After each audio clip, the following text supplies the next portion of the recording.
నేను సూరపల్లి సీతారాములు, సామాజిక రాజకీయ విశ్లేషకుని మరియు సామాజిక కార్యకర్తను. మరి ఈరోజు మన SLR@5 ఛానల్లో మనము ఇవ్వబోతున్న మరి విషయం మెసేజ్ ఏమిటంటే, తల్లిదండ్రులు, పిల్లలు, కుటుంబము సమస్యలు పరిష్కారం. ఏంటి తల్లిదండ్రులు? ఇప్పుడున్న జనరేషను తల్లిదండ్రులు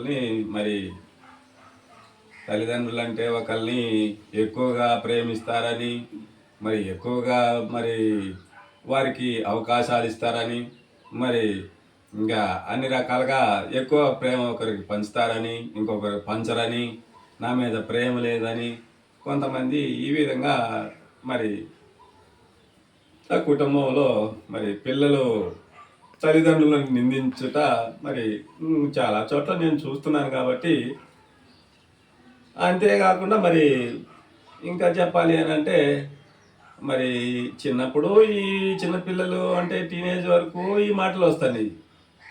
మళ్ళా పెద్ద 20-25 సంవత్సరాల తర్వాత పెళ్ళైన తర్వాత కూడా మా తల్లిదండ్రులు సరిగా ఆస్తి వాటాని సమంగా అందరితో పాటు నాకు ఇవ్వలేదని భావనలు చెప్పుకోవటం, కోడళ్ళతో కలిసి తల్లిదండ్రుల మీద తగాదలు పెట్టుకొని కుటుంబంలో అనేక సమస్యలు, చికాకులు పిల్లల ద్వారా ఈ విధంగా జరుగుతున్నాయి. ఇటువంటి జరగకోకుండా ఉండటానికి ఈరోజు మనం ఈ వీడియోని తీస్తున్నాం. ఏమిటంటే, తల్లిదండ్రులు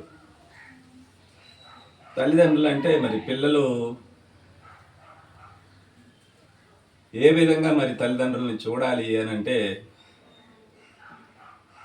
మన దేశానికి సుప్రీంకోర్టు అత్యున్నత న్యాయస్థానం అయినప్పుడు ఈ న్యాయస్థానము ఎప్పుడు కూడా ఒకరి పట్ల పక్షపాతం, ఒకరి పట్ల ద్వేషం, ఒకరి పట్ల రాగం, ఈ విధంగా ఈ సుప్రీంకోర్టు జడ్జీలు వ్యవహరించరు. సుప్రీంకోర్టులో ఉండే జడ్జీలు అటువంటి వారే తల్లిదండ్రులని తెలియజేస్తున్నా. ఆ విధంగా మీరు తల్లిదండ్రుల మీద నమ్మకం ఉంచండి. ఎందుకంటే తల్లిదండ్రులు ఒకరిని ఎక్కువగా లేకపోతే ఒకరిని తక్కువగా ఇంకా ఆ విధంగా పిల్లల్ని ఏ తల్లిదండ్రులు కూడా చూస్తే ఆ విధంగా పిల్లల పట్ల ఆ భావనలతోని తల్లిదండ్రులు చేశారంటే వారు అటువంటి వారు ఖచ్చితంగా తల్లిదండ్రులు అయితే కారు. అలా చెయ్యరు, ఎట్టి పరిస్థితిలో చెయ్యరని గుర్తుపెట్టుకోవాలి. తల్లిదండ్రులు ఒకరి పట్ల ఎక్కువ, ఇంకొకరి పట్ల తక్కువ, ఒకరి పట్ల ప్రేమ, ఒకరి పట్ల ద్వేషం, ఇటువంటి ఎప్పుడు కళలో కూడా తల్లిదండ్రుల నుంచి రావని,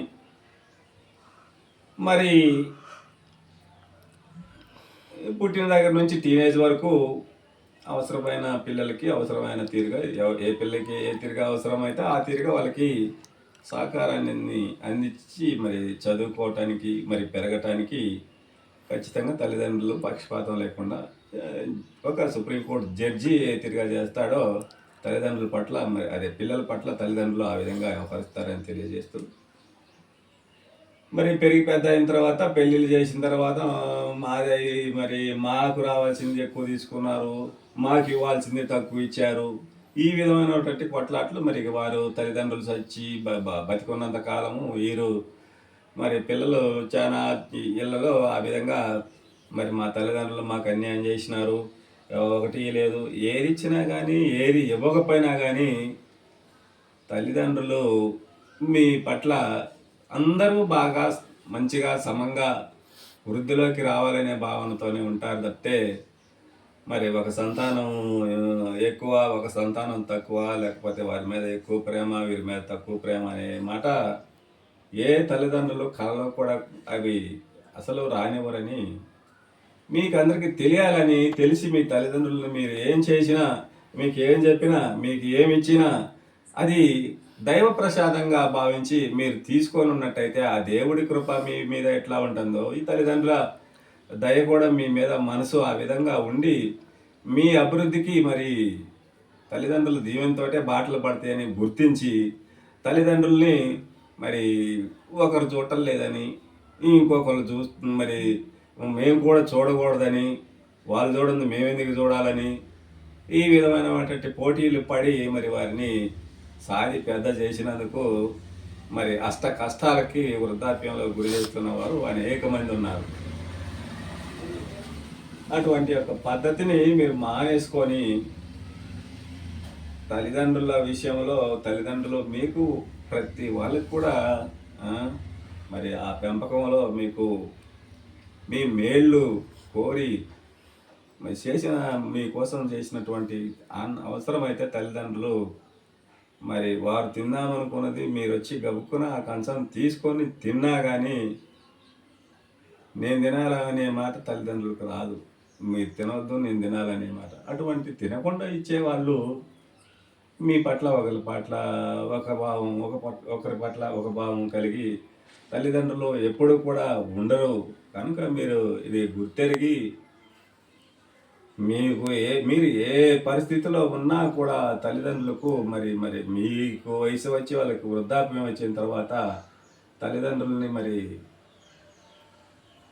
మిమ్మల్ని దేవుడిచ్చిన ప్రసాదాలుగా వారు తీసుకొని మరి మిమ్మల్ని ఎట్లా పెంచి పోషించి పెళ్ళిళ్ళు చేసి మరి అన్ని కార్యములు మరి మీ సంతానాలకు మరియు మీ సంతానాల ఎదుగుదలకు కూడా వాళ్ళు మరి కష్టపడి బాధపడి మరి ఆ విధంగా మీ కుటుంబ అభివృద్ధి కోసం మరి పాటుపడిన తల్లిదండ్రులని మీరు అదేవిధంగా మీరు పెద్ద అయిన తర్వాత మరి పిల్లలు అయిన తర్వాత వారిని కూడా వాళ్ళకి వృద్ధాప్యం వచ్చినప్పుడు వాళ్ళని కూడా మీ పిల్లల కంటే ఎక్కువ చూసుకుంటే అది మీకు మోక్షం. లేకుంటే పితృదేవతల శాపన ఎవరికైనా తగిలింది అంటే ఆ కుటుంబాలు అభివృద్ధి ఉండదు. అభివృద్ధి లేకపోవటం అంటే ఏమిటి? అప్పుడు ఎవరైతే ఒక కొడుకు తల్లిదండ్రుల పట్ల మరి వ్యతిరేక భావనలు, తల్లిదండ్రుల్ని మరి గౌరవించకుండా, లేదు వారికి కావాల్సిన సపర్యలు చేయకుండా, వాళ్ళకి కావలసినటువంటి మరి అన్నము ఇతర సౌకర్యాలు కల్పించుకోకుండా ఎవరైతే ఏ కొడుకు అయితే ఏ బిడ్డ అయితే ఎవరైతే ఉంటారో వారి కుటుంబ ఎదుగుదల ఉండదు. ఏ తీరుగా వాళ్ళ పిల్లలకి తొందరగా సంతానం యోగ్యత కాదు, పెళ్ళిళ్ళు కావు. ఇవన్నీ తల్లిదండ్రులు శాపన పెట్టరు. పితృదేవతలు వాళ్ళు అనేవాళ్ళు పైన ఉంటారు. వారు ఏమంటే వారికి పితృకార్యాలు కూడా చేయాలి. పితృకార్యాలు చేయకపోతే కూడా ఇప్పుడు నేను చెప్పినటువంటి మరి పిల్లల పుట్టిన విషయాలు, మరి పిల్లల ఎదుగుదల, పిల్లలకి చదువు రాకపోవటం, పుట్టినా కానీ ఇటువంటి సమస్యలో దేవతల యొక్క కోపాగ్నికి గురైన వాళ్ళకి ఖచ్చితంగా అవి ఉంటాయని, అవన్నీ ఆ సమస్యలు లేకోకుండా చేసుకొని మీరు భవిష్యత్తులో మరి మీ కుటుంబ అభివృద్ధిని మీరు చేసుకోవాలని అంటే ముందు మీకు కుటుంబ ఆది పురుషుల ఆది దేవతలైనటువంటి తల్లిదండ్రులని మీరు సక్రమంగా మరి వారికి మీరు తోడ్పాటును అందించి మరి వారిని సంతోషమయంలో ముంచి మరి వారిని శేష జీవితంలో మంచిగా మీరు వారిని చూసుకున్నట్టయితే మీ జీవితాలు ధన్యమవుతాయని తెలియజేస్తూ మరి యొక్క కార్యక్రమం మరి ఈ అంశాన్ని మరి ఇప్పుడు ముగిస్తూ మరి మళ్ళీ మీకు ఈ